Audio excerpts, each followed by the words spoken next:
It means a great deal. We had the fortune of having John do a Q&A many moons ago at the drama school, and a lot of people tend to quote that just in terms of how inspired they were, because he just was able to give it straight. So as we said, guys, this is your opportunity to ask John as many questions. A lot of you guys know John for Star Wars. Do you know what I mean? And he's like, yeah, okay, we've got a Star Wars thing going on, but let's talk about other stuff. Upcoming, he's got Breaking. I don't know if any of you guys seen the trailer for the new Breaking. If you have, give a round of applause for that. He's also got The Woman King coming out. And what I can't wait for is this fantastic film called They Clone Tyrone. And he's playing like, was it 3 or 4, 5 characters in that? 5 characters alongside that. He's the lead in that alongside Jamie Foxx. So we've got an incredible story and stuff. So John, thank you so much for coming, man. It's actually good to be here, to see everybody, you know, across the pond, still doing their thing. It's good to see your faces. It's so funny. I was going to tell them the story of when we first met, all right? And there's something that we spoke about before you came about having that energy and having that charisma. And it's not about you talking yourself in the third person, but it's just really interesting for all of us to understand about walking in your truth in terms of, because everybody's got high expectations in terms of, great, you know what? I wanted to be the leading actor, I want to do that. So it'd just be interesting, before I go down memory lane, just to ask you, just to say how much truth is in that, in terms of knowing who you are and walking in your truth, if you've got high ambitions for yourself. I think it's high, by the way. I don't want it to I want to make it casual and that's why I'm like swinging actually. But I think that being truthful to yourself is one of the most important things in any space, whether it's family, work. But specifically in work, in the career that we do, I think that each actor has a vision for themselves that is specific to them and what they want to achieve. So the kind of films you would choose maybe different to the kind of films you would prefer as an actress. And it's important to know your truth so you can make those decisions. These days, I guess picking movies now needs to be discussed as an art form. How you pick films, especially when you're in a position to have the opportunity, but how you pick projects. And it does start with that, you know, by knowing your truth, by knowing yourself, before you get into a game in which we have to beat other people. You know what I mean? So we always have to have our home base that we come back to. See, so look, when I talked about characters and extension of yourself, I was just praying that John's going to say the same thing that I was talking about. But you see, it always has to come back to yourself as a whole. This is the wonderful community that we have over here. Like, this is the US spin on what we do in London. Do you know what I mean? Okay, and I mean, got the shirts on. I can't tell the difference. You see, and this is something that we had in the UK. Do you know what I mean? And this is how we first met. Yeah. So, can you just tell them a bit about your experience at the drama school and how it was for you, and what it took? Well, first, how I heard about the drama school, I was in some hood community drama club, and then someone came in. This dude called what's his name? Damien. Oh yeah. Yeah, came in and gave me a flyer, and on the flyer it had Arinze Kenny and some actors, and it was about coming to this all-black drama school at the time. Because I think the drama school then was targeted at basically attracting black students so we could have an opportunity because of the disparity in the UK. And so the boy was telling me about it. He goes, bro, this is a really good school. They can get you into TV and film. And I saw the leaflet and I was just like, cool, I'll check it out. And then I heard about Femi specifically. There's this guy called Femi, and he's the one that founded it. You know, he's a bit stern, straight to the point. But I feel like he was telling me, I feel like this school is the energy that you need, because before then I was just doing improv classes, 2 little short films, and just like trying to get involved any way I could. But then in hearing about the school, I heard it was serious. I heard that it was intense. I heard that it kind of mirrored the industry in terms of training, right? So, when you're working, that shit, it goes through the roof. But in the school, there's that same type of intensity, so it can actually train you. It's like a boxer, like your training has to get as close to the intensity of the fight to train you for it, right? So the school, I heard, was the best in terms of getting us prepared for the mental side, the personal side, as well as skill set and all the technical stuff. And then I agreed to come down and audition. Now audition in front of 2 of your colleagues at the time, and then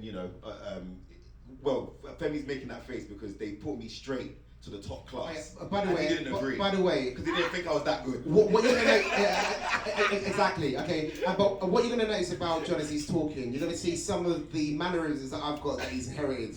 And no, honestly, I'm being serious. It's not me trying to make it like we're close or whatever. It's like, but I'm being real with you. Like, he's actually what is inherited some of my characteristic traits. You're gonna see the smile, some of the stuttering that he never had. He got from me, so I apologise for that, man. But he has been working, so let's just give him that much, all right? But just in terms of like, and that's funny because what happens is at the time you don't straight away get into the professional tier. So when he got auditioned without me knowing about it, it's him and then a girl called Vanessa ended up getting into the class, and I was on them. I was like, I don't like the fact that this guy had that charisma thing that I'm talking about, had that cockiness, right? And he's sitting there, and I remember saying to him in the first session in front of everybody, I go, you guys don't get too comfortable. Yeah. Because he came in militant. You know, when they come into the class and then they're silent and they sit down, they're like, all right, guys, I want to sit down, please, guys. Got everyone together, and you know that intense feeling of being in the class for the first day.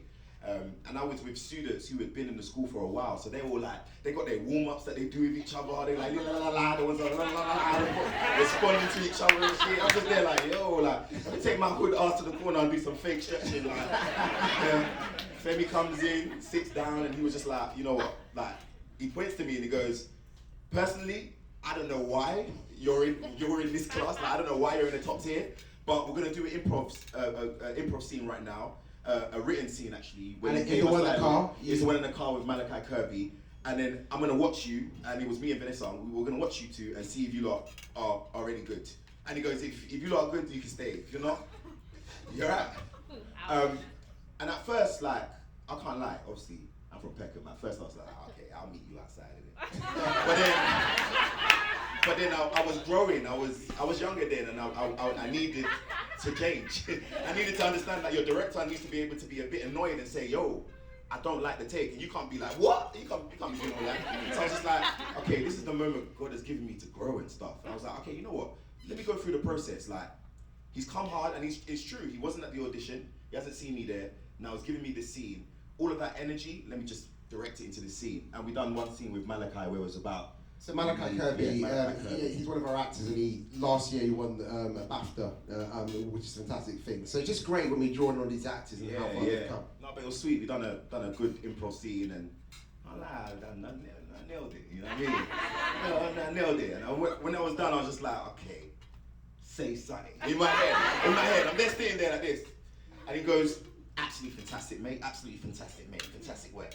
And I'm like, you know, and then since then we've just been growing, you know. And it's funny because this is what I don't know how long. Because what I don't want to do is trying to set up a memory lane to secure my client, and he goes crazy. We are emotionally invested, but we've been an absolute journey. So I've been representing since the age of 16, 17 years old, and it's so funny the journey that we went on. So the fact is, so after a couple of lessons, I couldn't take it no more. I said, this guy is incredible. Like Anthony would be like him. I remember it's like Pied Piper. We went outside and we started walking, and all the students were behind us. And I said to him, listen, like I really want to represent you. I was thinking to myself, hey, chill, because I don't want them to think I'm some favourite. Like, I'm with the other students. He's like, yeah, come. Like, don't separate me from the group. Exactly. I was thinking that. All that stuff was going on, okay, right? And then we fast forward to him, booking, Attack the Block. Some of you guys may have seen his first movie. And I remember, and that was a massive insight, where the producer at the time didn't want, even though he was the lead in it, didn't want him to be the face of it. And I remember she said in front of him that, oh, no, he doesn't need to go to the US to market this. They had the other two white leads there to market the thing.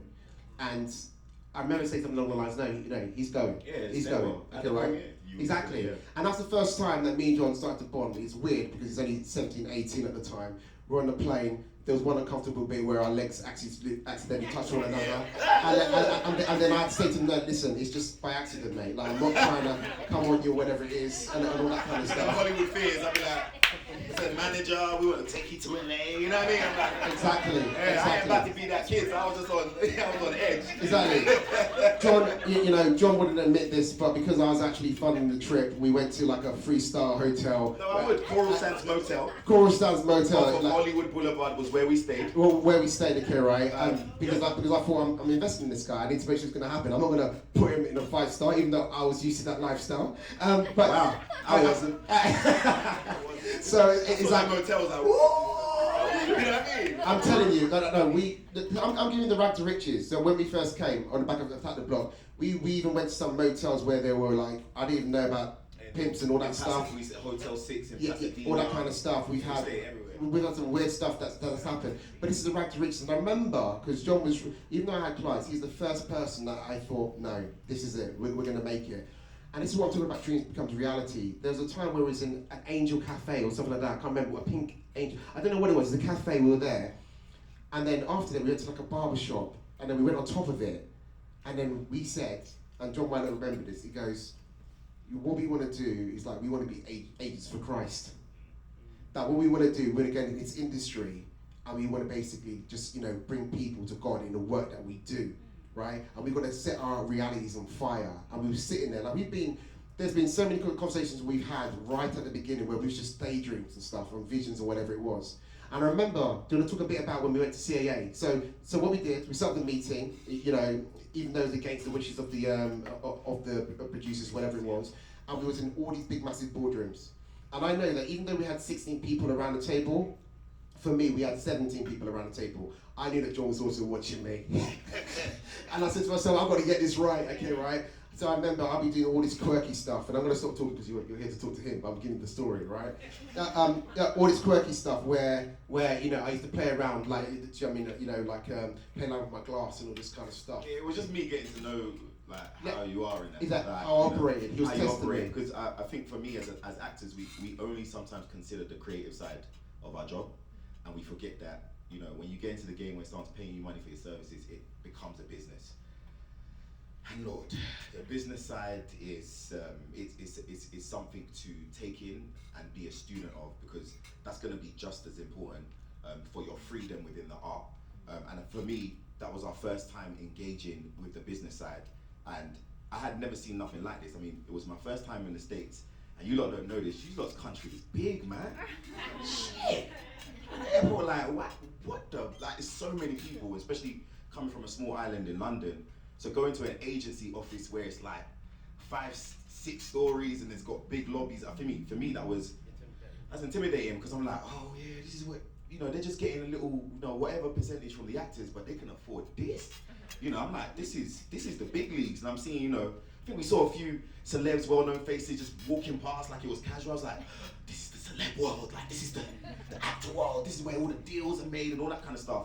But it was important to have someone by my side who had a strategy to deal with the agents, because the agents, especially here, they're their own kind. I would say what they're trained to do and what their job is requires natural skill sets within them that makes them their own unique kind, and you need someone that can go in and support you when it comes to this meeting. So I don't understand what your strategy was fully, but all I did know is that it worked with the agents that were right in front of me, to the point where Femi was able to ask questions to these agents that I believe other agents couldn't ask. Like, he would ask about specific clients, talk about his distaste for their career so far, and ask, why why did you do that?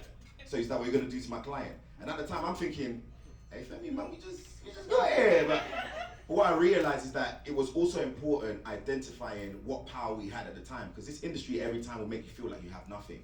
And sometimes it's for you to have that, identify it within yourself, so that you can go, okay, cool, I can ask those questions. We were in a position to ask, what about your other clients? Because they had an interest to sign. But it was about the right moment, obviously having the right partner in this, and just learning through the process. Yeah, the word partner. Remember what I talked about having a partnership.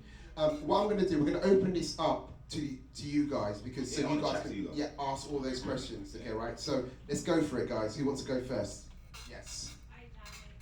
So can we give? I want to give a microphone. Yeah, sorry, Anthony. Can we give you a mic? Have we got another microphone? Only two? That's fine. I'll give my So, but can we have somebody pass the microphone around? Hi, John. My name is Sierra. So, first of all, I want to just congratulate you on everything, but in particular, the Woman King, Maria Bello, the creator of Woman King. She was one of my first mentors in the industry, and so this is a really dope, surreal moment. One of the things that I wanted to acknowledge and ask about was, during Black Lives Matter, you were so outspoken, particularly one particular day in the square. And we were doing the same thing over here. When I saw you, it really just validated everything, and now it's full circle because of what Fumi said. I'm gonna speak on it. Is people being the embodiment of God and love, right? And so being out there, and you were very unapologetic. And I asked me before you got here how that you handled it all as far as on the representation side, because I've lost roles because of that, and I always operate in love, and it was, you know, very powerful at one point, but people, when it was popular, everybody was, oh, she's great, she's in our film, they're reposting me, all this type of stuff, but then it wasn't. It was like, oh, you still talking about that? And then, you know, different things happened, and I won't go into detail, but it was like, there were some things that were my dream to be a part of, and now all of a sudden, it's like, you made all this pitch. So but now it's like, I have a small role, but no one can stop what God has for me.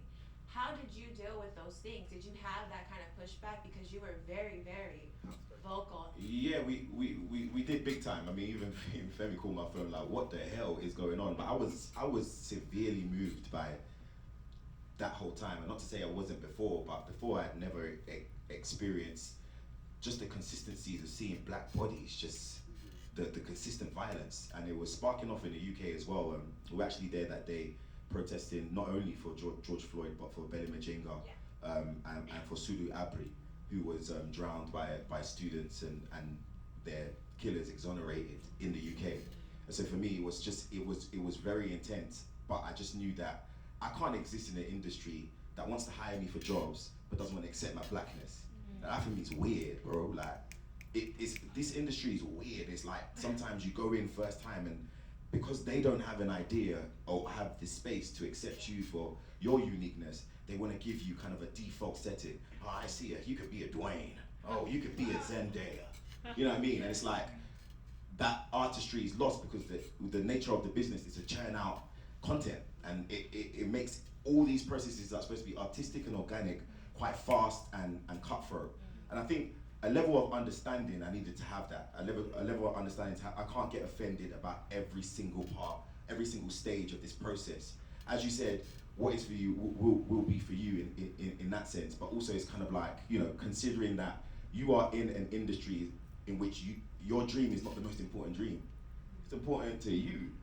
But when you get into the arena, everyone's dream is important, and we all trying to change our lives individually. So I guess that understanding mixed with just getting to know the business process as well. So I know what I'm getting offended over, because for me it's that if I tell a production company you're wrong and you've done this thing, I've made sure I've done researches into other pointers in the process that could be an excuse, and a tangible excuse. And it saves me stress, number one, that's the most important thing. And number two, it gives me the chance to learn more and then grow with this process, knowing that it's not gonna be easy, because the timing of entertainment, work, acting is so sporadic.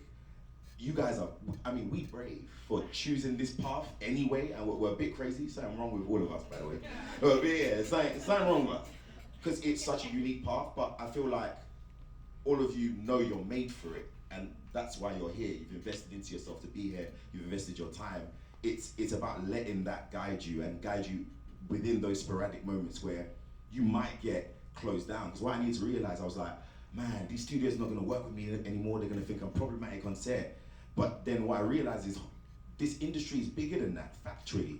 There were some people that were just like, yo bro, we fuck with you. You know what I mean? Come work on our film, and that was Jamie Foxx, and that's how I got Declan Tyrone. They was just like, bro, don't fuck with us on set, man, you ain't need to worry about that, we take care of you, we cool. Auntie Viola sent me a letter, I was just like, baby, on set, you know what I mean? And for me, it's like, that problem before, as the vulnerable actor, as the man too, right? As the human being, I could have stayed in that, oh, they're coming for me, I'm never gonna work, blah, blah. I could have stayed in that zone. But then after that filter happened, especially that spiritual filter, eyes cleared, I was like, no, I'm not in the wrong zone. I've been given a chance to filter out who's for me. Because you wanna work on projects where they actually believe in your talent, they want the best for you in the process, collaboration-wise. You want to work with people like that, because I've experienced when you're on set and you can tell that the whole creative machine is not about anything to do with collaborating with you. Even with Star Wars, with your picture being this. Yeah, you see how it goes. So in that, there needs to be some understanding. There needs to be some strategy. Strategies are big. People don't understand how strategic all this acting stuff is. Like all these movies that you see released, you know, will come out with a Vogue cover and the audience will be like, oh, how did she do it? Exactly. It's what we do. It's like we've got to push stuff, we've got to market, and there needs to be a well-rounded understanding of that so that you are able to adapt with these unique, strange people, but also these unique, strange problems that sometimes nobody can control. Great, thank you. Next question, please. Hi, my name is Lindsay. My question is, I see on your new project that you're an executive producer, and I just wanted to hear more about that and what that's been like for you to be able to like be part of that side of the production. It's my greatest rebellion on the industry. It feels like a revolution. And I'm like finding, you know, allies in all different parts of Hollywood, and I'm surprised. I'm like, you like that? They're like, yeah, we're like that. Go take them. Go take them out. That's how I feel. Like, I have more creative control. I'm able to be in the room when these decisions are made. I'm never caught slipping on set, you know, in a sense that I heard this story the other day that made me freaking laugh. So there was this dude, an actor, that got a Marvel project. And on the Marvel project, things didn't work out with, you know, the interactions on set. And unfortunately, when he now came to watch the film, he just flew into the sun and died. He ain't filmed that part. You understand what I'm saying? So when I done saw and heard about that, I was like, yeah, I'm gonna produce. I'm gonna use the opportunity to be a part of the process, because what you lot are not gonna do is have me sitting down with my family thinking, yeah, I'm gonna be in the sequel.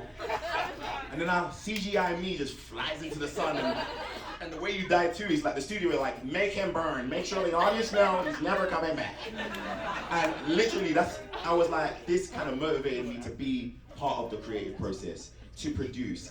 It's such a fun thing, and as we know, there's different types of producers. So if you know that you're more financially savvy, you could be a line producer. If you're more of the creative side, you know, if you're more into budgeting, there's different types of producers for each thing. And I just found that it's a great opportunity to be a part of the process of actually creating what I put out. And basically, we've made the decision to get onto Pacific Rim, use that as a financial ploy to then launch the company. But also to learn the process. And learn the process. And that was a big one, because that's Yeah. a big, massive, multi.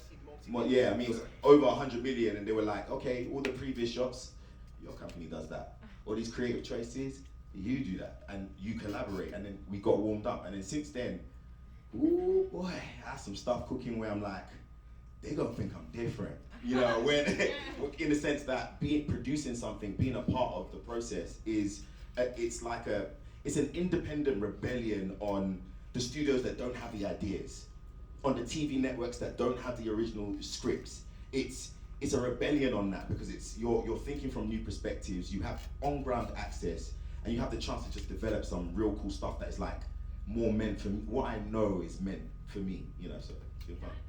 Sorry, just a follow-up question also. So what side of it do you like the most? Like, do you like the financial, or are you speaking of the creative side? I like both. I like that. I like that financial, because, you know, I graduated from just a creative actor. It's just like, I just want to perform. You know, I'm just like, now I'm at the stage where I'm like, I want to make money too. But Yeah. do you hear that, right? He's graduated from the actor that I just want to perform. So when we're talking about restricting yourself at the beginning, because we've had some discussions with, amongst ourselves about, like, you know, like at the beginning, it's like, great, there's only particular stuff that I want to do. But you were like, thank you. So can you just vocalize that expression that you just gave us? Yeah, I think each stage provides opportunities. I think at the beginning, it's about, for me anyway, I said it was about getting myself out there, collaborating with as much people as possible. I wasn't going to just one spot. I would go to 4 or 5 different spots for knowledge, for improv plays, getting involved in theatre. I'd go anywhere. What about roles? In terms of roles, though, you have to be much more specific in the beginning in order to have a certain type of career. Okay, so you guys are looking at me going, well, that's not what Femi said, right? No, okay, but at the beginning, even though there were calculated choices made, were you picky right from the beginning about the roles that you're going to do? I think what you're not articulating is picky about the size of roles, right? About how much are you in it, how much you're the lead or whatever. No, I'm just trying to be up in there. You know what I mean? Like, you got to think about it like this, right? Let's take Chris Hemsworth for example. What was Chris Hemsworth first movie that got him for? Do you not think? He was more of, and I get why you would assume it's because he was the lead, but it was a smaller picture. But no, it was the first 6 minutes of Star Trek. He dies in the first 6 minutes. He dies in the first. He's Captain Kirk's dad, and he's like, son, he's like, I love you. I'll always be there for you. You know those kind of characters. You're like, yeah, Dad, oh, you too. He had that moment, but he'd done something with that. He got his body right. There was something about that made studios go, who is that? You know, and it was just the first 6 minutes. So who are you to limit yourselves, I would say, by saying that the only roles I do, you know, or the only type of roles I do at the beginning is gonna be this one thing, unless it's a moral thing, which obviously you're free to have that. But if it's not that, I would suggest definitely having much more lenience with being too picky at the beginning, because also it's like, you're gonna be picky in your space because you're also rubbing shoulders with upcoming actors. Go try to be picky when Jamie Foxx sat next to you, which could happen. Or when other prolific actors are sat next to you, you have to learn how it's not my time. I still have to cook, you know what I mean? What about all this, we're gonna ask another question, what about all this whole thing, you know, when actors, they've trained but they go, no, I only wanna do specific roles, and it's like, I only wanna do leading roles. Like, you have to earn them leading roles, baby. You have to earn them leading roles, unless it's a unique situation, you know, unless you're Orlando Bloom and they pick you out from drama school to Lord of the Rings, which is like, that's not a black story. You know what I mean? Like, so, in general, it's actually not a story for most actors, to be honest. 0.1% working. So I would suggest more lenience with that, though. More lenience, understanding that sometimes you don't have to be the guy. For example, and it's on the biggest level, right? It's not just on the smallest level. It's on the biggest level. Let's take, for example, The Dark Knight. You would expect that it's Batman. Batman gonna be the guy, right? Number one on the court sheet. All the numbers, we're gonna be talking about Batman. You weren't talking about Batman. Batman was a catalyst for the supporting, Heath Ledger. And so you have to understand, if Heath at the time was just kind of like, obviously the Joker is a prolific role, but actors have that mentality from the ground up and come into the industry and still have that, and like, no, I'm not doing it.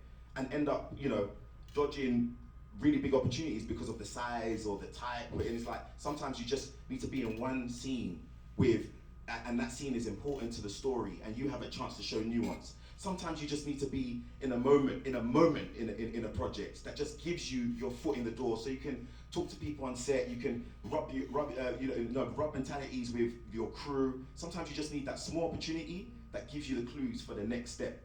I mean, we can get another question right there. And one last one I was going to say to you is that, what is the common characteristics that you see in leading actors? Like, what is it about leading actors? So you're not They're different, man.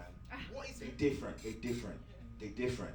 Like, the leading actor does not obey the hours of his work.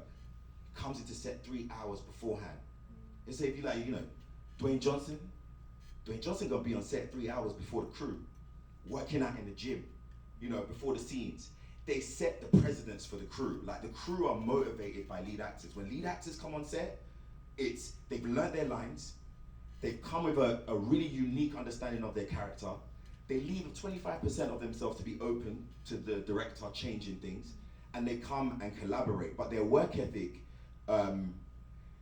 it has to be a personal choice how much you want to take on. Because I don't tell people, yeah, go for it. I'm like, some people, mentally wise as well, you have to like baby steps. But if you are about it, the work ethic has to step up to a catastrophic level. And at the same time, the understanding of the industry has to graduate from emotional actor who wants to like be on the stage and be in film to, okay, realistically, how am I gonna get this done? Like, the dreams are nice to talk about, right? You know, bust a couple shots, Casamigos, hey, we gonna make it, right?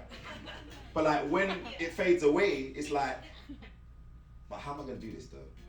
And that's where the answers need to start coming from. Hello. Hello, bro. My question is about your shrewdness navigating the industry,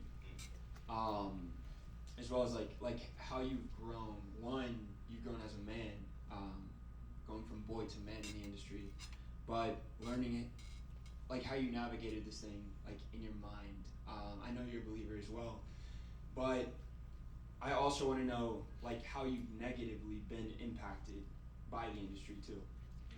That's a great question. I think negatively a bit paranoid.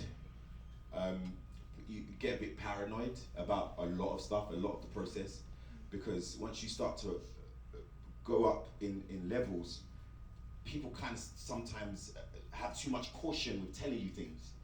And I'm somebody that, and Femi will know this, Femi, tries to advocate on my behalf to the producers and say, John operates where you're just real, even if you're just telling him something that he does not like.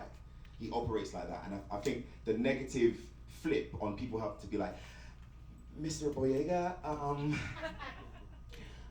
just 1 second. Just having that restrict. I'm like, what's going on? Like, what's going on? Like, it can sometimes drive you mad to the point where you're like, yo, like, you start to get real frustrated.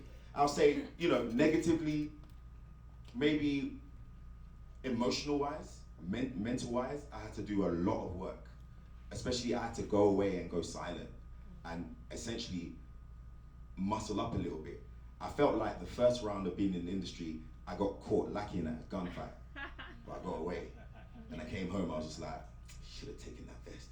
And now I've got the vest, I'm putting on the vest and I'm going back out there, but with much more of that knowledge. But it did take crumbling my ego a bit as well, because I had a little bit of ego when it came to certain things, but it wasn't my time yet, and I didn't understand that at that stage. And it took me learning that as well, being like, oh yeah. Let me enjoy the journey. Oh yeah, there's the journey. There's the stuff that me and Femi speak about. All these fun times, man. Staying in crappy motels. There's still a journey to be had. So I had to realize that. But I'll be honest with you, bro.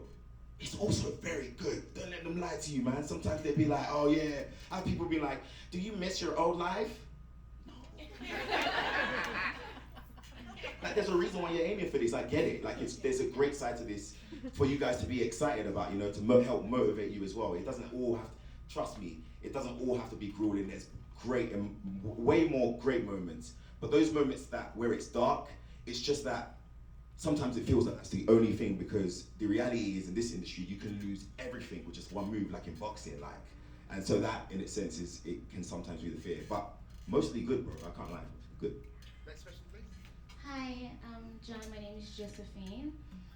First of all, I wanted to say that I am so impressed by your success, because I remember like 10 years ago when I was back in Nigeria and I heard about you for the first time. I was so inspired by you, and I was like daydreaming of coming to California and pursuing acting, and now you're here, so it's kind of unreal.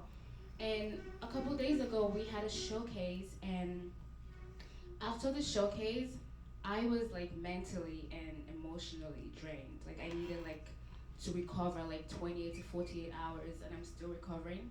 And I'm just like wondering how someone like you, with so much success and achievement and highs and lows and excitement, how do you balance it and not be swallowed by all of it? I have a life. Like, and you have to, you pursuing acting so hard, don't forget about your family, and your people, about creating new memories. I had to realize that sometimes I'll be in the house the whole day, learning lines, pilot season, whatever it is, how that can occupy things, and I haven't spent time with family. I haven't watered the other sides of life that will help you with the career. And that for me was one of the biggest realizations, that, you know what, you can't just devote everything. You can't, you have to learn, and everybody's gonna have their own individual measurement, how they measure it, but you gotta compartmentalize, how you water different sections of your life. And that means, like, even with breaking, you watch that trailer and you go, yo, that's intense. And let me tell you something, you know how I stay balanced? Film in the afternoon and do all that intense shit, but in the evening, we going out. We going out. Because I enjoy going out with my friends and being out in the club and chilling and meeting new people, and that was my balance. And everyone needs to find what that balance is for them. Do what makes you happy outside of acting. You know what I mean? Get your humanity. And that's the reason why, John, you being able just to navigate life in a very, very normal way. Because I remember when you first got Star Wars, like, we had this like Bible setting thing going on, whatever it was, and we were all crying. So John looked at us thinking, okay, I better start crying too because these guys are worried about me. I'm like, what's going to happen when this comes out? Celebrity world. We'll talk about celebrity, what's going to do. But John, one other thing I found really impressive about you is the fact that I was very, very worried, like a lot of people were. But the reason about balance is that you refused that even in your highest, you were like, I'm still going to go out. I'm still going to go shopping. I'm still going to be doing all this kind of stuff. So live your life. Like don't make yourself up. You know who you are outside of acting. Don't lose that person. Give that person integrity. Rub that person on the back. That person that sometimes doesn't care about acting, wants to sleep in that, wants to go out with friends, wants to have much more of a better social life. There are other aspects that sometimes we blame all on acting and the stress of the roles, but it's just about the fact that we haven't had a balance sometimes. And I think a lot of it is just about rest. Like rest is important with these roles. And I'm sure the role that he did was quite intense. It was emotionally draining, probably dialogue-wise, got to your brain. Rest is important. What makes you relax? What makes you feel outside of that space and find it? Thank you. Next question, please. Hi, so my name's Ashley, and I wanted to know, to kind of piggyback off of what you're saying, how did you balance work or making money or just living life, like eating and basically, and acting? Because, you know, it's something you want to, I know you said you have balance with like having fun and all that, and this is something that you do have to put a lot of your effort and time and focus into. But when it comes to just getting by day to day, how would you balance that work-wise? And I think work-wise, it depends on the commitment level, like what's coming in. But normally, especially back in the day when I didn't have, because I think it's a different conversation when you're much more in bigger roles. Because I just tell him to go, I'm not coming, like schedule it. But before then, when it's just you, there's a balance that I was trying to achieve that I always struggled with, to be honest, because I felt like in the early stages, the devotion is different, right? Like it's because the clock's running. Like I need to know my fate. Like I need to know who I'm going to become. Like so, in that sense, with that stress, you do need to pick out chunks of your time and say, this is where I'm going to go hard.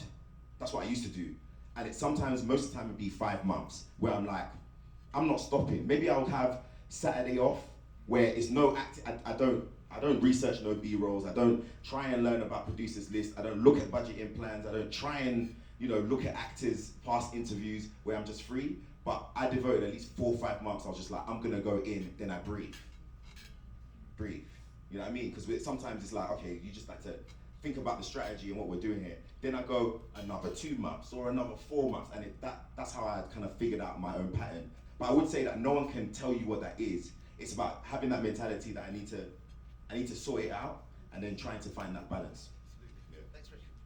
Hi, my name is Shauna, and first off, hi, and I just want to thank you for blessing us this afternoon.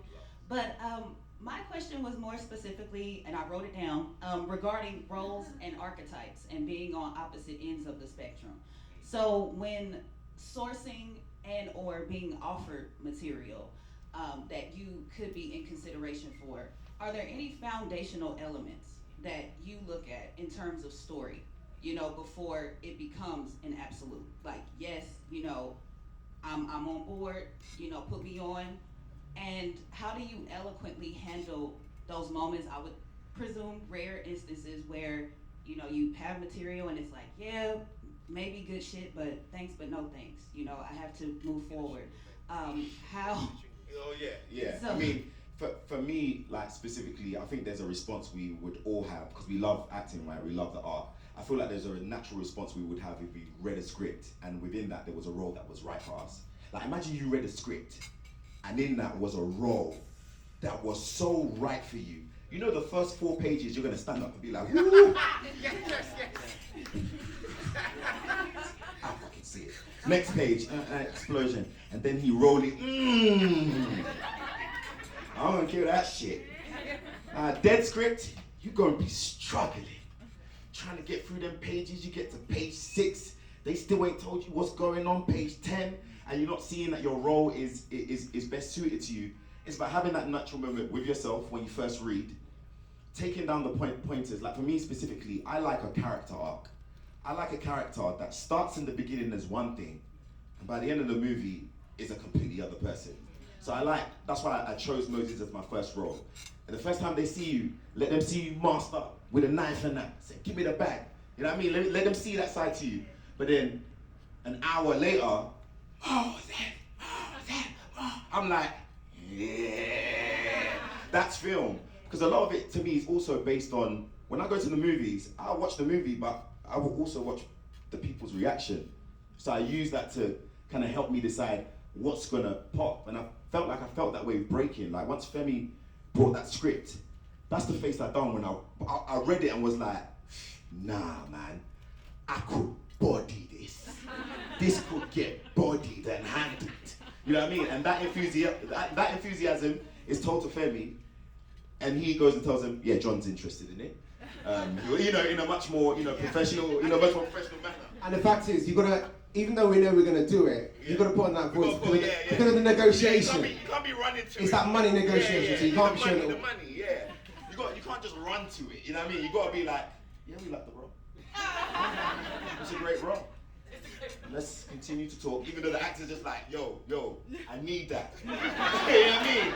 The actor's like, yo, I need it. So it's like, there is that balance, but creatively, you will know what matters to you, what makes you engage with the movies that you watch, like, and what part would you like to play creatively in that? What actor that is on screen makes you feel in a way like you're like, wow, the way in which they tell stories and pick roles is phenomenal. You can always also base it on our ancestors, our past generation of black actors, that's been killing it, and try and find your own path and your own strategy in terms of choosing roles. Next question. Thank you. Next question. Yeah. Yeah, from the back. I don't want to. Okay, leave them. okay, we're gonna move over there. No. You My name is Tunde, also Nade. Tunde. Also Nade as well. But yeah, as far as what you were talking about originally when you were saying, being true to yourself and bringing that to power to screen essentially. What, in your view, because I know some of your background as far as the roles that you've gone have been like high drama, you like fantasy obviously. So what aspects of your own life have you actually seen that draws you to that? And is that something only because those are the roles that you thought were most interesting and done well for your career? Or is that just something you're naturally drawn to that brings out, that aspect of yourself that can be seen on screen? I think for the longest time, versatility has been my thing. Just versatility. I don't believe in the modern day definition of acting. Like, I'm a non-believer in that, which is a lot of movie stars that you're gonna see will be playing several different versions of themselves in roles. I don't believe in that kind of acting. I believe in the transformation of the individual to transcend self into another person. So with that being considered, when I look at scripts, when I could look at stories, that's something that comes into my mind that I need to make sure in my process of choosing, and then, as you said, remaining truthful, it all aligns with what I like, what I feel will put bums in seats. There's some details about who I'm collaborating with, who's directing, who's writing, our cinematographer, the money. But then, and then ideally, like, who are my collaborators, who's my director, what's gonna happen with that? And so that's how I balance those things, and that's how I feel like my truth runs through all those decisions. Because at the end of the day, I'm still a film fan. Like, you got to remain that kid that watched whatever movie and got inspired. You've got to keep that. Don't turn up on your art and that. Like, show it appreciation and then rejuvenate your truth. Next question. John, hi. Hey, mate. My name is Chris Connor. Pleasure, sir. What's up? My question to you, sir, is going to be an artistic one with your scene partner. What makes a good scene partner to you? Because I firmly believe anyone I ever work with, it's a collaboration, it's a chemistry that I like to get to know before even getting to the script. That's just me. And at what level for you in the industry and growing up in IDSA with scene partners, when did you feel like, of course, the collaboration, the chemistry has to be there, but sometimes your scene partner can do that for you. So when did you take the time to find that arc with you and then your scene partner? Because I had scene partners here that I got love for, I showed chemistry for, but they don't see eye to eye why you need to do that. Right. And you're gonna handle scene partners like they don't believe in the chemistry aspect before even getting on script. Yeah, Ooh, like I like to get to know. I like to get to know my people before yes. I get on our feet. And that's what got Oscar Isaac in Star Wars. Chemistry. I mean, if you saw the whole publicity run with me and Oscar, I mean, people want us to be together. It was literally chemistry. And sometimes that bumps up your opportunities in the role. So I agree with you, like, that is a myth. Like, you've got to have someone in front of you, because, Lord, I have been in some scenes where the camera's rolling, and the person is just there like, yeah, we should go and get him from the tower. They're like, yeah, we gotta, I'm trying to bring energy, and then you're doing too much, and the director's just like, John, because they're off screen. I think it's specifically for film, it's needed, because those close-ups, remember, you don't see the second actor, right, in close-ups. So if the camera is facing the lead, where do you think the other actor is responding? Behind the camera. And sometimes being behind the camera will leave you mad lazy, and leave you mad kind of like slack. And then you're trying to give emotion, and then Exactly, until it's your go. until it's your go. But that's when you want to switch And then that's when you want to switch up. Now I'm getting tears, and I'm like, raw boy, like when it was my takes, it wasn't really like that. I mean, and then sometimes that truly happens. So you definitely, you have to have that collaboration, and on this level you have to learn that, because you won't get the part. The studio will be like, oh my gosh, by herself, she is amazing. But when she is matched up with the lead that we prefer, like a lead, we're not changing our lead actor, but we're bringing it, we're like, the chemistry doesn't work. And that's exactly what happened with, I mean, remember for Star Wars 7, the guy that actually was supposed to play Poe Dameron was top favorite by Disney. Like, Disney loved him, he was top favorite. But the problem was, when me and him got on set, he was just mad professional. Man just kind of like stiff and just like, yeah, good morning, and did the scenes like he didn't understand the brand of Star Wars, which is silly. It's like you're shooting, and in Star Wars you're like, we're gonna make it. You know, it's like, it's a different kind of feel. You know what I mean? Like, you gotta have that Star Wars shit. Like, and he didn't do that. But he was super professional, he was efficient, he said all the lines, and he got offset like this, like he got the part and stuff. But then Oscar came in, and Oscar was just kind of like, hey. And he brought that into the scenes, and so we were riffing to the point where the producers they were cracking up. They were like, yes, this is, but that was only based on the chemistry, because literally as soon as I met him, he gave me positive energy. I gave him positive energy. It was just like, and you know how they are in the films. They're like, So the producers are kind of like, oh my God, that's them, that's Poe, that's Femi, you know what I mean? And so that collaboration is really important. And what I was going to say is that, but also in addition to your question, is that if you do find yourself, for example, in that situation, a chemistry test, and you're with somebody who's giving you nothing, that's no excuse for you not to be able to get something out of it. Yeah, it's almost sometimes like you got to push them. you have to, or you've got to be able to use that energy that they're not giving to you and make it into something. So in other words, just imagine you're in a relationship with somebody who's giving you nothing. Are you saying to me that reality stops then? Do you understand? Reality.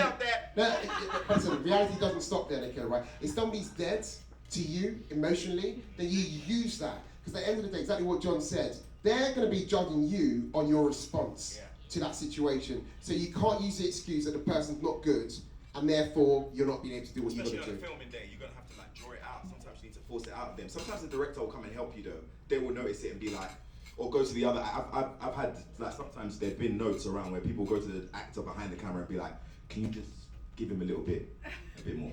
You know what I mean? So sometimes those notes go around too, but on this level, yeah, definitely collaboration. Okay, next question. Sorry, microphone. Matthew Devine. I just wanted to ask, what was a moment in your life that just helped define who you were as a person? That's a good question. I think there's been several moments. I think the number one moment for me was when I lost one of my friends at 9 years old, and to a knife crime in the UK, and it became like a worldwide, global kind of phenomenon surrounding his death. And I was 9 years old at the time, so processing death in that kind of environment was a bit weird for me. And I think that kind of, I don't know, that changes you, because I remember kind of like being obsessed with death at that time, because, you know, it's like feeding a kid information. You know, kids are inquisitive, and then they just want to know why and why and why. And that's kind of like the process I was going through, and that it did form me to a certain extent, you know, growing up in that kind of environment. And I'll say this, I'll give you two negatives and two positives.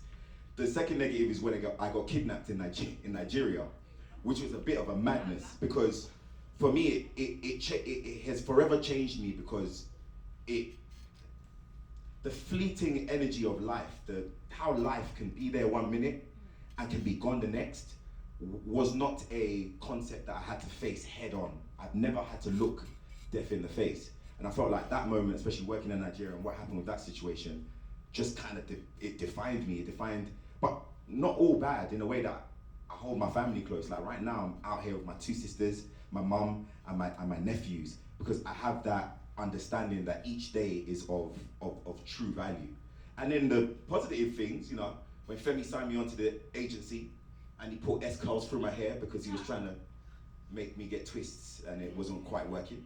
Yeah, it was too tough. But, you know, as a brother, he was like, yeah, if you're gonna audition these scenes, man, I'm gonna have to get your hair right. And that's a manager, that's a partner. Like, yo, if you've heard the story of Ari Gold or what he's had to do for his top clients, be like, yo, we gotta get this. So for me, that's one of the moments where I was introduced into a new world of work ethic, spotlight, you know, CVs, and the kind of being an actor. You know, the first kind of like, if you probably felt that way coming to the school, like, I'm taking this shit seriously. I'm proud of myself. You know what I mean? And it was that feeling. And then it will be getting Star Wars. You know, that will forever be for me one of the biggest opportunities and the most life-changing, grueling ass. Cause you know what getting Star Wars felt like? The boss fight. You know, of any video game where you got the boss fight and it's like the end and it's like, I auditioned for that for near enough 8 to 9 months. Yeah, so it was like, that defined my perseverance forever in this industry, because I was like, if I have enough mental will to audition for something for 9 months, still keep the faith that it's gonna happen. I got offered other roles, 2 other roles, in which it was good roles too. One of them was Cyborg, you know, the Justice League. Zack Snyder called my phone for some reason, and the other one was some Race. And it was 2 really solid roles. And I had to, basically, they were like, we're offering it to you, but you have to give up on Star Wars in order because that's how the deals go. And we had to make a decision. What are we gonna do? Because Star Wars were telling us, and Martin Luther King was the other one. And Star Wars was telling us, Disney were like, look, we can't make no choice. So if you go and accept another project, you've lost out on potential Star Wars. It's potential. Femi's going in saying, we need more than potential to let go of Cyborg. It's Cyborg. You know what I mean? Like, that could pay some bills. So we had to have that moment of faith and that was a defining moment where we're like, I remember we met up and you were like, John, we didn't come into this industry to be usual, especially being black actors. We came in to make history and to shake things up. He goes, you've got to be the hero in this, bruv. Yeah, we got to wait. We got to say no to all the Justice League. We got to say no to all these projects. And we just got to wait and check if Disney are going to say yes to you. I said, you know what? I remember it was in Hyper. I said, I agree with you, Femi, cool. But if this don't work, I'm moving to Jamaica and I'm selling vegetation. Like, I ain't trying, like, I'm done. Like, this is it. This is the Avengers Endgame. Like, I need everybody. This is the, and... What was that day like when you got told you are going to be in Star Wars? What was it like? Well, at first, the day before I was at a Half the Yellow Sun premiere, so I wasn't at home, so I was called spontaneously. I had a nice girlfriend at the time, I was at hers, we were adults. And then I got this email from J.J. Abrams, who was like, where are you? And you know, as an actor sometimes, man, these big boy producers will be asking you where you are, you want to sound as if you're busy. So I said to him, I was at an art show, and I'm real busy right now, what's up? Because I'm still trying to, you know, I want the role, but I don't need it. I'm fine, because you don't want to be too clingy, and you know what I mean? And he goes, okay, cool, great. When you're done at your art show, come meet me in Mayfair. I need to talk to you. Femi calls me. Femi's like, John, where are you? Where are you? Yeah, bro, I'm at my girl's house, man. But hey, put your clothes on now, mate. Get down to Mayfair right now, mate. No, what's going on? Mate, I don't know what's going on. I don't know, but you need to get down there right now. Nina Gold, casting director, called me. She's on the phone saying, John, where are you? I'm like, what is going on? I used my card, I got in a black cab, and I went down to Mayfair and got to the restaurant where JJ told me to meet him. Once I got in there, I noticed that one side was real busy, normal. I was like, surely that's not where we're at. Then I looked to the other side and it was just empty, blocked off. I said, yeah, that's some Disney shit. That's what I'm supposed to do. I get back there, and as I go past the fair, I see J.J. Abrams just on his phone, just sitting there on his phone. And he hasn't looked up at me there. And it's just that walk. You know that walk down to know your faith? Your heart is all heavy, your legs is all bony and stuff. And I went down there and I sat with him, and he was like, John, thank you for coming. I'm like, yeah, thank you for having me. He was like, yeah, I just want to thank you, for, auditioning, sticking by. And it's annoying when you do that. What do you mean you want to thank me? There's millions of dollars in this. What do you mean you want to thank me? He's like, I want to thank you for just sticking by and being a good sport. And he goes, I've just got 2 questions to ask you, and then you can, just bounce off of me. He goes, are you ready in a sense for a leadership kind of attention, like attention on a grand level? Are you ready to go to a store and perhaps see yourself as a figure? Like, is your life situated for that? I told him, like, look, I'm currently living in the hood a little bit. I've got a few situations. Obviously, if you clear that away, I'm good. And he goes, okay, cool. And he goes, the second thing is, do you have any skeletons in your closet? Do you have any criminal activity that you've done? Is there anything on your documentation that you tell us about? Any health issues that you need to tell us about? And long-term wise, your family is your family. Like, he was asking me about different things. I'm like, it's fine. Thank the Lord Jesus. Everything is fine, baby, fine. What is it? And he goes, man, look, man, I just want you to know that this is gonna require you to be in a position that is deemed quite stressful. So I have to do these checks. And he's like, are you ready for this? I said, yeah, I'm ready to do whatever. And I took that as a chance to explain to him that, because my second to last audition wasn't that good. My last audition was fire. But I was trying to explain to him that, can I get one last audition, please? Like, if you're telling me that I didn't do well, like, please let me just get one shot. And I was trying to explain that to him. He was like, John. I was like, yeah, JJ, let me try and get back in. He was like, John, you're the new star of Star Wars. I'm like,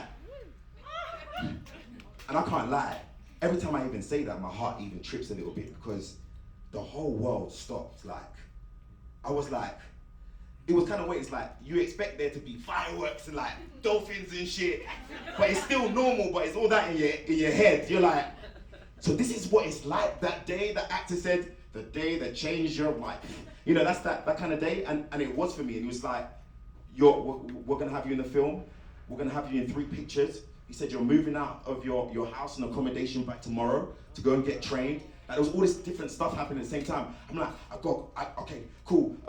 Thank you so much, man. Thank you so much. He goes, John, man, no, thank you. We found our guy.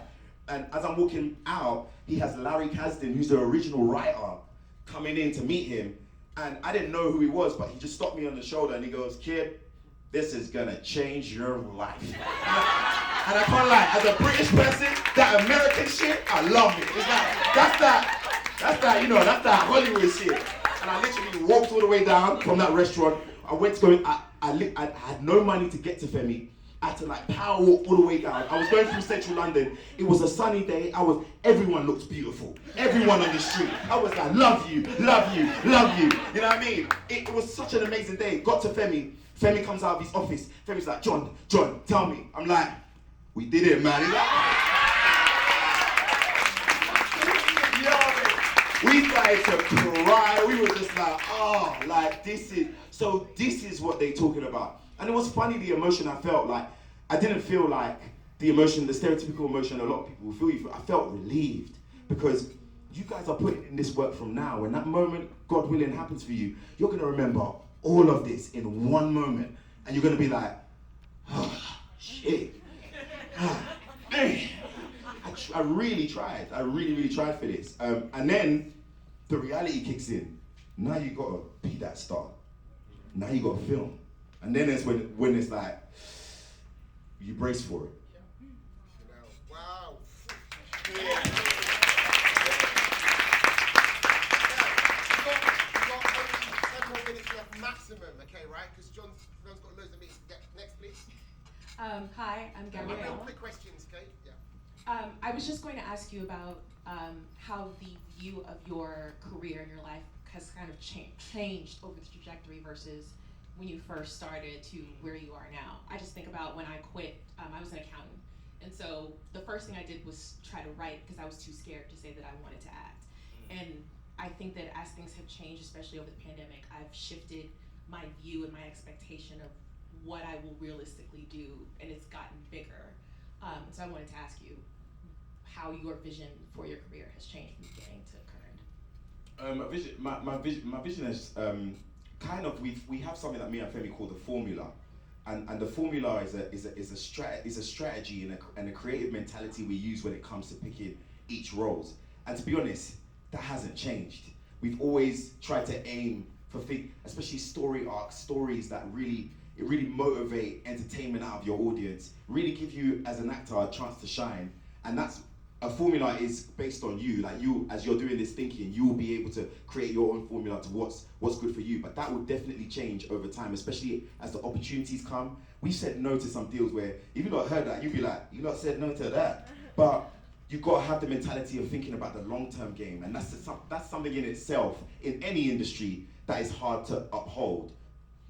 And also, I mean it, because remember when I spoke to you guys about the partnership, like, it's so important. Like, I can't say it enough that you guys can actually get blessed with having a partnership. Like, and it's not me showboating, trying to say, oh yeah, he's got me for life. Because I've always said to John, like, when you want to find me, just give me notice. Do you know what I mean? Let me know. So I always like the fact that not thinking to myself, we're going to be together forever, whatever it is, even though it'd be great. But there's nothing more beneficial than having the right partnership, okay, right, with a client and an agent. Where it's like, because when you're talking about those roles, me and John, it's almost like something happens, we'll be like, John, this fucking role, this is the fucking role. And the thing is, no, honestly, we go crazy, and that's what it is. But don't get me wrong, we have a lot of fucking fights. Oh, yeah. That's why I'm swearing now. I haven't sworn before, okay? Sorry. This is the language that I do with him behind closed doors. So it's still Femi, but we have a lot of fights, or whatever it is. But the enjoyment overrides that. So that's why I'm saying it's important that when choosing representation, you have to be able to speak to them. You have to be able to. Honestly, or else they're going to either stifle it or whatever it is. And they should be able to track when you're also changing, because your vision might change for your career. And that's something like, because for me, I've had to learn that, to have to adjust. Because John recently told me, I don't tell you our business behind closed doors, but he said, Femi, like, you have to remember, like, I'm not that guy when I was 16, where, I think I told you about already, when you're working in stages. Remember I talked to you about it before he came, that where you think, all right, cool, yeah, you were that guy right at the beginning that gave me all the answers and everything like that and said, yeah, let's not do this, whatever it is. But then I started to grow, and sometimes you forget that. And then you have to check yourself and go, actually, you know what? It's right. Like there's certain things I don't need to do. Like say, all right, great, we need to do it on time, whatever it is. Obi-Wan. Do you ever know about Obi-Wan, the Star Wars shit? Obi-Wan? Yeah. It's like Obi-Wan and Anakin. Yeah. That's what it is. It's like the teacher, the mentor that teaches you, but then you're really good.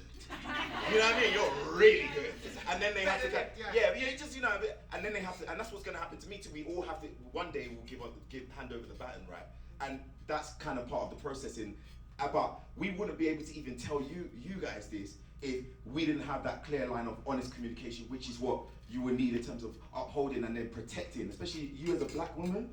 Protecting your vision is you have to, because you already know they try to take that at any chance they get. So protecting your vision for where you see yourself keeps the control in your hands, especially as a black woman.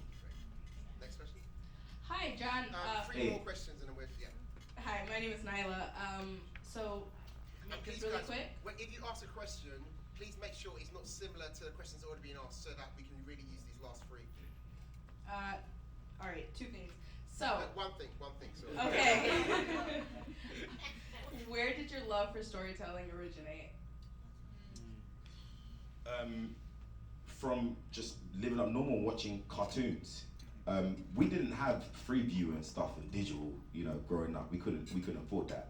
So the first time I went to actually go see a movie was Pixar's A Bug's Life. That was the first movie I ever saw, and that was the first time I actually went to the movies. And for me, I remember that day, like, I was like, what is this? Like, what is this thing? Like, what is this medium in which people go and sit down and then they watch stuff that's entertaining? And then I started to get into more live action stuff. There's a few little Disney movies, Lion King, that I liked. I was just creatively as a child, I was just intrigued by storytelling because I didn't know how they did it. Honestly, I was like, how do they make all of that stuff happen? I went to the IMAX at the time on a school trip.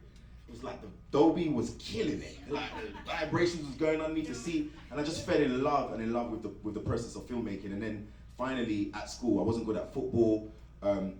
Academically, I wasn't the brightest, especially at that stage at school. So, and acting was my safe haven. Acting was where the girls actually spoke to me like, John, with this scene, how do you? And they're like, yeah, this is how you do it. You know what I mean? So it was kind of like a growing, coming of age, kind of like, this is where I felt accepted. It's kind of like the guys with college football and stuff. It's like, it starts from, you know, just playing in a normal environment and your boy is just saying, you dope, bro. Like, you nice. And then from then, you know, it transcends. Next question, please. Hello, Chandrika. Welcome. Thank you so much for coming. What is your favorite part of your identity? What is your favorite feature of your essence? I like my blackness. I love my blackness. Black. And it's growing. Like I'm now meeting other black people from the diaspora, and connecting those dots. And my blackness is it continues to show itself in several different faces through other people that I meet. When I travel to South Africa, or when I go down to see black people up in Germany or down in France, just to see what is our global identity. As you know, our history has made us quite split. And so in connecting that dots, in learning my blackness, it's teaching me about every single aspect of my life, and even within, my career. So my blackness. Yeah. It may be unfair to ask you to pick one thing, but what's one of your biggest takeaways or something you cherish most from your time at IDSA and the work you put in at the school? The thing I cherish the most is how tough and strict it was. Because, and the sternness, the raw notes, sometimes that doesn't acknowledge how you feel. In the moment, obviously, I was like, oh man, this don't feel too right. But then I was on set, and I was like, this school is amazing because you have to have the energy of what it's like on set within your training ground. You don't want to be in a room in which you guys don't ever feel a sense of, because I know you lot get that jittery feeling when you have to perform a monologue the following week, right? You lot get that feeling, and you're like, I gotta kill this monologue by next week. That is good for you, because that's how you're gonna feel on set when you're walking through and there's just cameras, and then there's costumes, and then there's just people, and everyone's just doing their own thing. Everyone's doing their own thing, trying to operate and trying to get things done, and it's all because of this moment in which the cameras are gonna roll, and you have to perform. And you know what that moment is like? All the crew, they stop doing all they're doing, ignoring you, and they all just turn and go like that.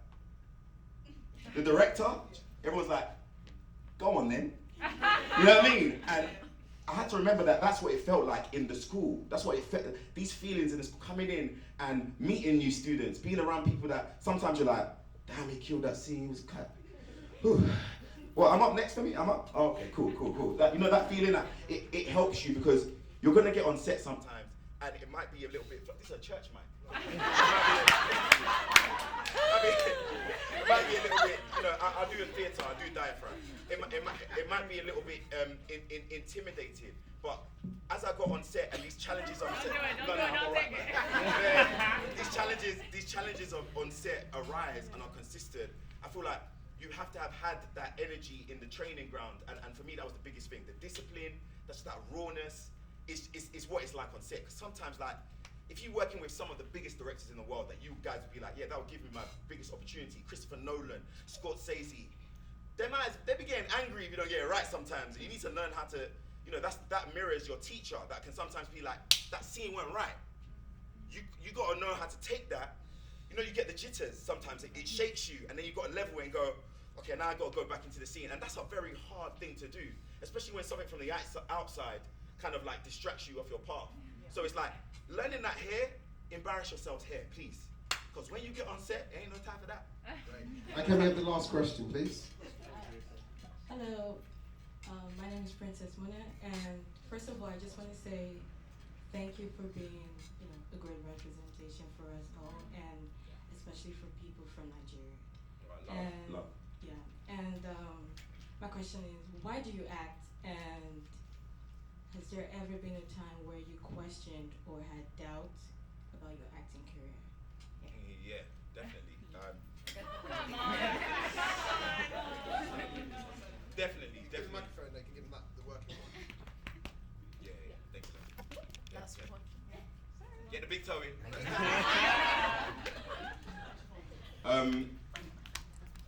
I act because growing up, I always had an enthusiasm for different personalities, different types of human beings. Growing up, I've always kind of seen different people and met them and had an intrigue about their character. I've also been a person that grew up with several different interests. At one point, I wanted to be an architect. At the other point, I wanted to go and sail and try and catch tuna fish, because them man be getting money, by the way, if anyone of you are into that. But there was several different interests that I had, and I was just like, how do I still appease this side of me that wants to do everything and be everybody? I was like, acting. Like, acting gives me a chance to learn about things that I would have never learned about. Jumping into different characters, you're learning different histories, different concepts. And for me, that's what my enthusiasm and curiosity for people is what made me go, like, I wanna act and do this. And in terms of the element of your question about doubts, definitely, through this process that I just told you about, the Star Wars process, I was doubtful heavily at moments, but I needed to be set straight, number one, by the team around me, and then number two, by this, you know, the motivation that you need when everybody kind of can't give you that motivation. When it's just you, family, they're dealing with their own stress, friends are dealing with their own stress, and you have to actually find that motivation within yourself. I had many moments like that. There were many quiet moments where, I remember when you called me, Femi, and told me that the phone wasn't ringing, and that everything was dead. Remember that? And it was true. And that was a crazy moment for me. It's when the pilot didn't go through, the Spike Lee pilot. And Femi called me, and it was almost like telling somebody that they got cancer or something. The way you said it was just like, yeah, John, the phone's not ringing, man. You know what I mean? And that made me doubtful, but rather I kickstarted myself again. I went back in the lab and that's when we done My Murder. And that's when I just had to go back to the lab and work at it again. So those moments happen, and it's normal for those moments to come, but I had to take a break at the mainstream hustle and just go back to training, just getting myself together a little bit more. But those moments, they will come, but hopefully you'll be able to survive. John, I just want to say this finally on behalf of the students and the school, which is also your third home, okay, right? We just want to thank you so much. Give a round of applause. So guys, because John's going to rush off, John's going to be coming up, just going to do a quick group shot. So if anyone wants to come behind John, that'd be great. We'll do a quick group shot. Camera. See what's going to happen now. People want to just touch him. Any excuse just to touch his shoulder or whatever it is. So I'll take the picture because I get to touch him quite often. So I can be on the other side. Yep. I was gonna put the timer on. You gonna get in there? Yeah. I was gonna put the timer on. So I'll take pictures for you. Yeah.